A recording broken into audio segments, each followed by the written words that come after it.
Hello and welcome to the new stimulus package. I'm Ken Johnson, your host.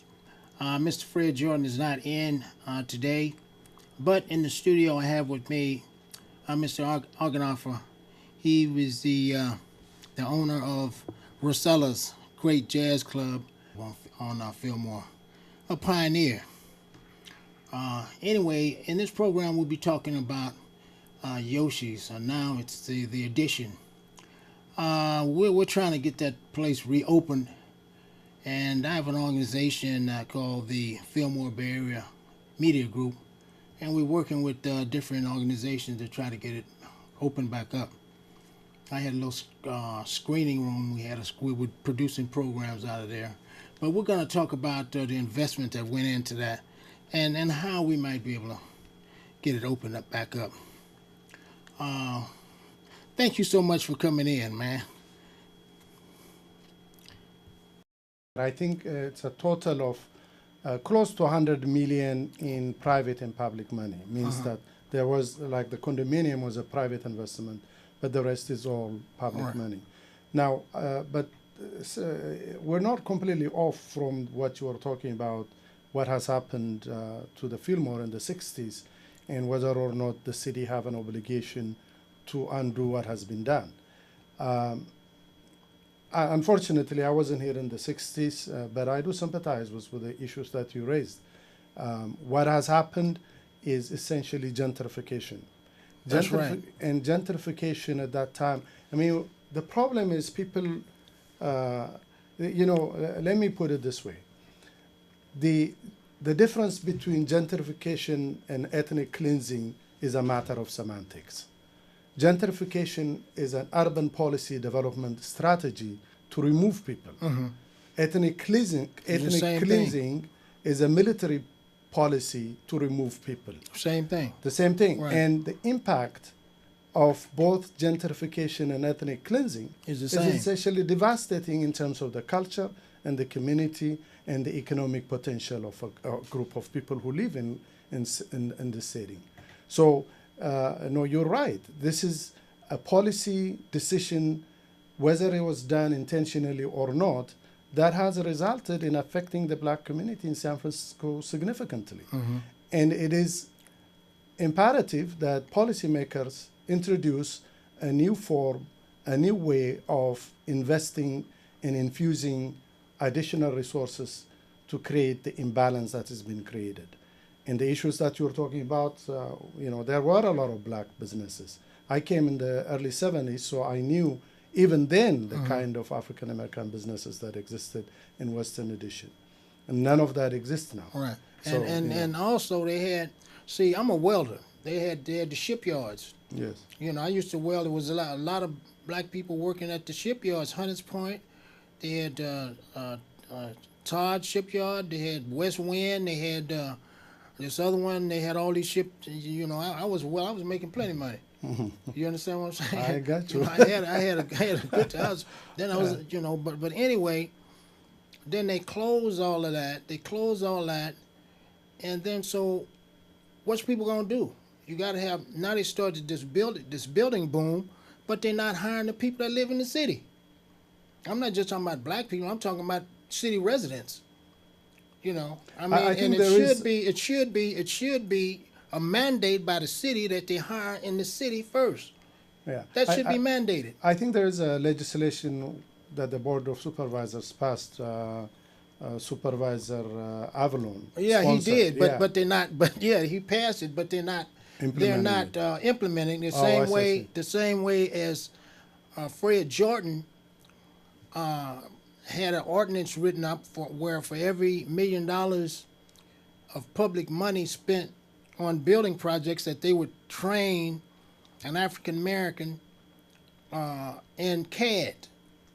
But they were doing it, but they stopped doing it, a few years ago. I don't know how many years ago. I think when they finished the airport, they stopped that. But that would train people in life skills where they would have a career, and they stopped these things. I mean, it seems like there's some funny business going on.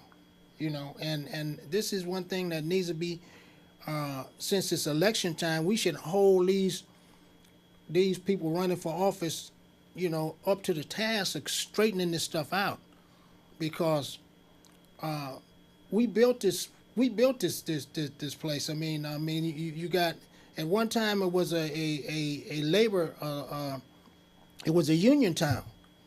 You know, it was a union town. I mean, everybody had, you got a fair wage. Now, you know, it's not like that. You know, and just, you know, so anyway, let me ask you some other questions. So, what do you think about the future of the Fillmore Heritage Center, and which was Yoshi's, and the addition now it's closed? What would you like to see done? Well, the Heritage Center, the Yoshi's Jazz Club at the corner of Fillmore and 80, that also includes the 1300 restaurant, Right. is the catalyst, is the anchor development for the whole district to generate foot traffic and generate massive economic activities and so on. Now that it is closed, and because of massive debt structure and debt situation, it has to reopen again. Right, it's got to. Now, in the process of reopening the club and the facility, the city right now is the property owner. They need to understand that certain accommodation has to be made to make sure that future businesses in that facility are sustainable. Right. And they can only be sustainable by reducing the level of financial debt structure right now. Right. You cannot create a business of that nature and have it service millions of dollars every year. It has to make sense.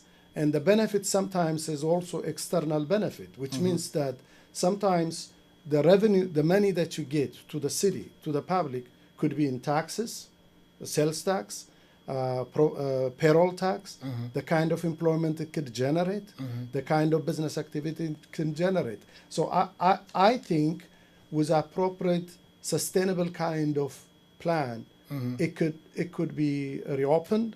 It could be a viable business. Yeah. And also a pride of the African American community. Right. In that area. Right. Losing it, it would be very devastating to the community. I can tell you. Yeah. Yeah. Well, we're not gonna lose it. I feel this is one situation that I put my neck on the line for this here. We cannot lose that. No, no, we cannot lose that.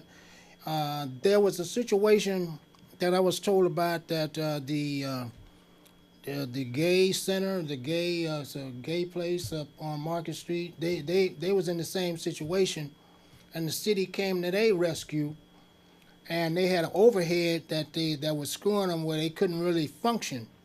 So they knocked that overhead off, paid it off, just like the Heritage Center's got an overhead that's hanging over them that they need to, have, paid off. And so the city should, help by paying that off, so they won't have such a big overhead. So or look at it, just like they gave. I'm not talking about them to give just give them the building point blank. But this overhead they got looming over them, they need to take care of that. So so whoever gets the building can function without this big overhead hanging over them. And they owe it to the black community to do that. That building is a landmark building. We should have it landmarked. It's the tallest building that was built by a black man in San Francisco. So it's a landmark. Plus it's beautiful. And folks, I know everybody here who lives in San Francisco or see this program have seen the Jazz Heritage Center. It housed the Yoshis, and now it's if you pass by it, it says the Addition. It's a beautiful building, and if you ain't been inside, you need to see that building. It is top notch. It's what do you call it? 4-star or 5-star? What is? If it was a hotel, we can say maybe 3 or 4 star. Yeah. But no, 5. I agree with you. It should remain, within the community. It should be community accessed and community involved, enticed.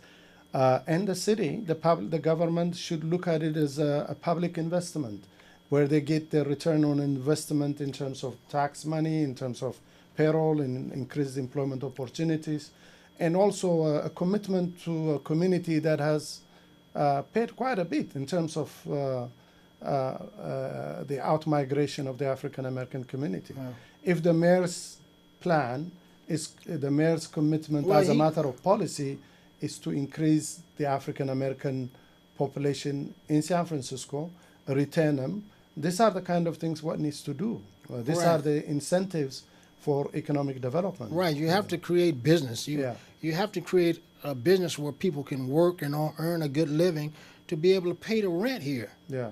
I mean, and by closing businesses, that's the wrong thing to do. That is gentrification. That is it. So you support the businesses that are here. You try to, because they're struggling. You fix up the that building. You fix up the area.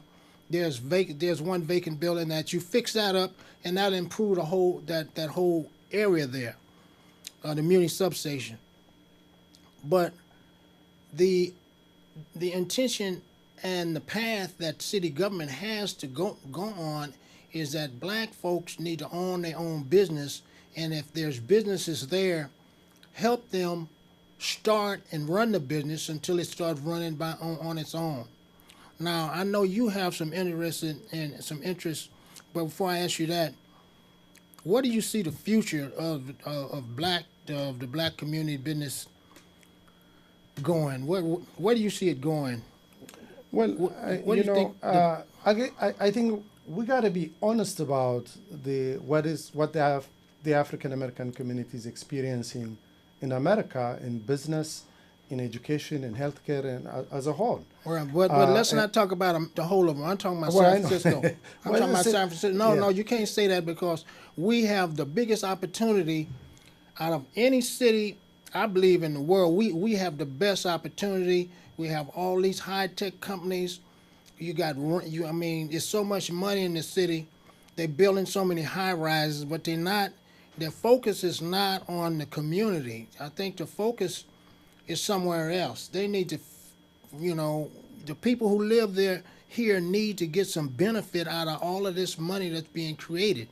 Now, I was just told that by Fred Jordan, and he knows the hotel tax people. I forget what you call them, but they made over $3 billion last year. They make over $3 or $4 billion each year. So out of that, 300 million goes to the city. 300 million. Now I know the city got programs and all that stuff, but to carve out a little money to improve the conditions of the Fillmore and the Hunters Point area, like fix up that club out there, and that'll generate money. The Long Island, fix that up. Take pride in the black community. Make the black community, a pet project or something that you want to see. You want to win. Not like they're doing now, like we're a stepchild. If you create jobs, then people ain't got to steal and rob and stuff like that. And if you train people with skills, then they have a skill, they can get a job. So, I sorry to It's jump okay. in on that. No, you're right. I mean, in the totality of things, this consideration has to be made either to the private sector or to the public sector. In other words, if there's so much revenues that the city is getting, the allocation of these resources for different programs, including economic development, job development, and assistance in housing and so on, is essential. Right. That's the function of a governing body, and I don't think you're saying the wrong things. But when you talk about a dream, one has to recognize, the American dream can be attainable by a lot of people. All right. But there was a recent study done by Johns Hopkins University, and the study shows that the American dreams can be attained by a lot of people, but it's less attained by African American community. The reason is because it requires initial preparation for a dream to be attained. Right. You have to be educated. You have to be trained. Right. You have to prepare people for this Right. sort of things. Right. I mean, you can't just be dreaming, Right. but that basis has to be in place for dream to be successful. I definitely understand, and I believe that, and that's why it's so important to create training, to train to all these big developments. When they start the development, they should have residents from each of the communities, whatever color they might be, in training positions, so when the project is finished, you have somebody trained to get a job somewhere else. When you don't take the people from the community and train them on all these big projects, and you train all people from coming from all over the Bay Area coming here, and you live here, and you can't get a job, so you can't get no training. So how are you gonna get a job if you ain't got the training? That's what the city should have a mandate, and they do have a mandate, but they're not standing by it. You just said Avalos. I know Avalos. Yeah. He passed it, but the city is not standing by their own ordinance, just like the ordinance that Fred Jordan signed or developed, where people would be getting trained in CAD. They're not doing what their own ordinances. So I don't know if they could be sued behind that or not, but they really need to take a look at that, because it's destroying, especially the black community. Because we need jobs just like everybody else. Everybody wants to be able to feed their family, have a nice car, and have a nice career. So, and once they do that, the crime rate will drop. They talk about the crime rate. If they start doing these things, they got all these big projects. Now they're building the bullet train. Mm-hmm. How many years is that? That's gonna be 20 years. Now what if you got a job on that? We're still gonna be around. Yeah, we'll take that train. Right. See, but the thing is, I was glad I was at that meeting today. See, folks are, the intelligent brothers and sisters is getting together to try to bring some positive happenings to what's going on. That's gonna benefit not only the black community but the whole San Francisco. And my thoughts are, since you was a successful club owner, that you would be the ideal person to, talk with whoever you got to talk to run the edition, because you've been there and you did that. Yeah, but, and I mean, if that big overhead wasn't on there, and you could see a way to put programming in there that would benefit the community. I'm not just talking about benefit a few.